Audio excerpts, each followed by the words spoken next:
200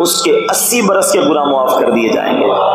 تو یہ دن تو سبحان اللہ گناہ گاروں کی بن آتی ہے، گناہ گاروں کو موقع دیا جاتا ہے کہ پورے ہفتے میں اگر کوئی کمزوری رہ بھی گئی ہے تو اب جمعہ آ گیا ہے، اب درود پڑھ لو، اب تلاوت کر لو، اب دعائیں کر لو، اب اللہ سے رجوع لے آؤ۔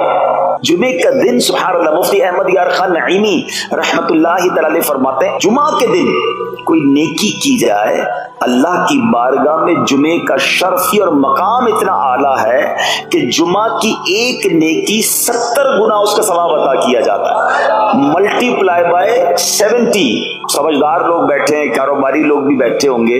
ہمارے یہاں نارملی سپر اسٹور پہ یا کسی جگہ پر مارکیٹس وغیرہ میں اسکیم لگتی ہیں، 25% discount, 50% discount, buy 1 get 1 free, ایک خریدو دوسرا فری۔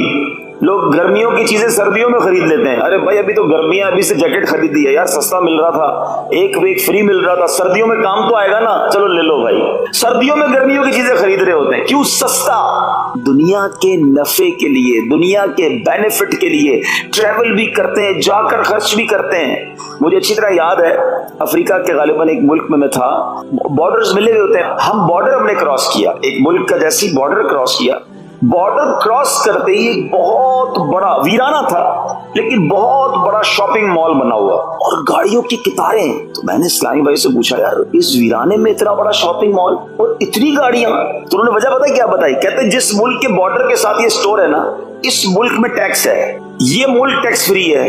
اچھا اس ملک نے اپنے بزنس کو چلانے کے لیے اپنے ملک کے اندر مال بنے ہوں گے، ایک اسپیشل مال یہاں بنا دیا تاکہ اس ملک والے سفر کر کے آئیں اور پورے مہینے کا سامان اس اسٹور سے لے کے واپس چلے جائیں، صرف ٹیکس بچانے کے لیے ایک مہینے کا سامان۔ اور اچھا گاڑیوں کی لائنیں۔